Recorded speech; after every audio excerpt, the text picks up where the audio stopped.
Halo, assalamualaikum guys. So berjumpa lagi kita dalam channel Ridwanko. So dalam video kali ini saya akan share tips macam mana untuk menanam batang bunga bougainvillea ataupun bunga kertas. So pagi ini saya ada terima sebatang bunga citra daripada saya punya kawan. So sekarang saya dalam proses untuk menanam dia. Ni saya sudah bagikan kepada 3 lah. Ni.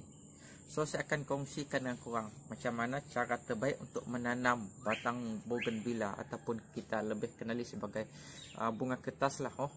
So kita nak kena tanam batang yang macam ini. Jangan tanam batang yang macam ini, yang masih macam ini. Sebab apa? Sebab daun dia masih banyak, and then duri dia pun masih ada. So kita nak kena buang duri dia dan kita nak kena buang daun dia. Jangan tanam dalam keadaan masih ada daun, masih ada duri. Saya akan kongsikan dengan korang apa sebab. So first sekali kita buang duri dengan daun dia. Kita tidak mau batang ini ada duri dan ada daun. Sebab kalau kita tanam dia dalam keadaan banyak daun macam ini, daun ini akan memakan banyak kandungan air yang ada dalam batang ini. So kebarangkalian dia untuk hidup adalah rendah lah. So kita kena buang dia, buang daun dan buang duri dia. Macam yang saya buat sini lah, kita buang daun dan buang duri dia. Duri itu kenapa kita perlu buang dia? Sebab dia akan menyukarkan kita waktu proses kita maintain dia nanti, selenggara dia. Sebagai contoh kan, yang ini kan, kalau saya buang. Hello guys, iklan sekejap. Kalau korang perlukan kereta sewa di Bintulu, Sarawak, call nombor ini ya. Misalnya kalau saya buang daun dia saja, tapi duri saya tidak buang, apa akan berlaku? Kita tengok. Seperti ini. Kalau korang dapat lihat, ya batangnya ini masih ada duri lagi. Apa sebab kita harus buang duri dia? Kalau kita tidak buang duri dia dan kita tanam saja macam ini, waktu kita nak maintain dia nanti, waktu kita nak selenggara dia nanti, contoh kita nak buang rumput dalam ini kan, duri ini akan terkena pada kita. Boleh jadi dia terkena pada baju kita, dan bila dia terkena pada baju kita, dia akan sangkut. Bila dia sangkut, tangan kita bergerak, batang ini pun akan bergerak sama. So bila batang ini bergerak, sewaktu dalam proses pertumbuhan, akar dia akan terjejas dalam tanah. So bila akar dia terjejas, kebarangkalian dia untuk hidup adalah rendah. Sebab itu kita perlu buang duri ini untuk memudahkan kita maintain dia nanti. So dia juga tidak sangkut pada kita dan sekaligus mengurangkan pergerakan batang ini. Kalau batang ini bergerak dalam tanah, bergerak macam ini, akar dia akan terjejas. So kebarangkalian dia untuk hidup memang rendah.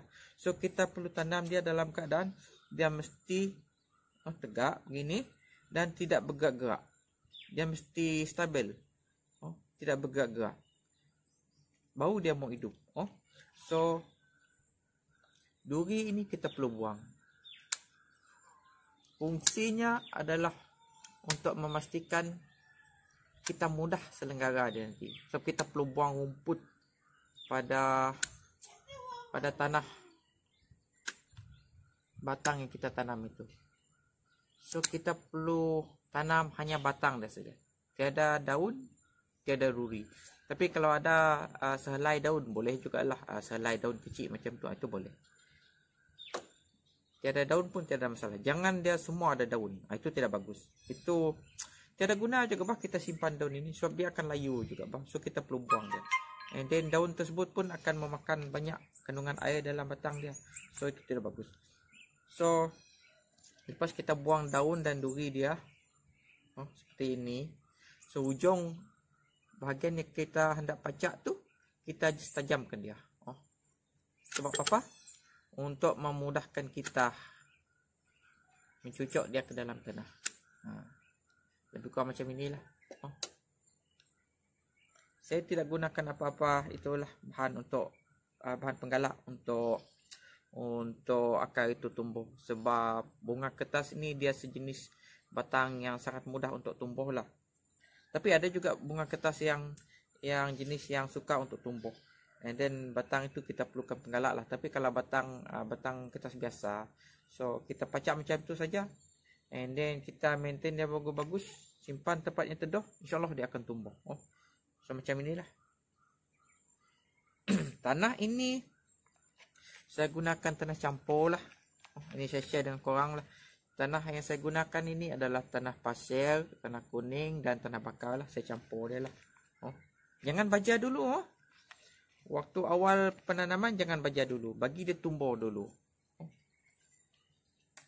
So pagi ini saya nak tanam 3 batang lah.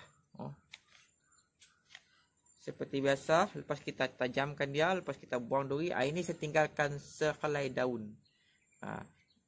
Sehelai daun ini dia macam lebih kepada untuk kita pantau lah. Kalau daun ini tidak layu, artinya dia berada pada landasan yang betul untuk tumbuh. Sehelai boleh lah, jangan banyak sangat. Seperti biasa daun lain dengan duri kita buang. So kita pacakkan. Berapa dalam nak kena pacak tu? Mungkin ada yang tanya, berapa dalam nak kena pacak batang itu? Korang tengoklah media korang sendiri. Korang tengok tanah korang sendiri. Plastik bag macam saya ni kan, tanah dia level ini. So mungkin kita tanam dia sekurang-kurangnya dalam ini. Jangan terlalu cetek macam ini. Sebab dia tidak stable. Nanti dia batang dia akan bergerak-gerak lagi. Kalau bergerak-gerak lagi sewaktu pertumbuhan, so dia memang akan matilah. Kebaran kalian dia otomatis tinggi. So sekurang-kurangnya kita pacak sedalam ini. Sedalam ini. Okey, sedalam ini. Kita tengok contoh sana. Lebih kurang macam ini. Just pacak saja dia. Pacak saja.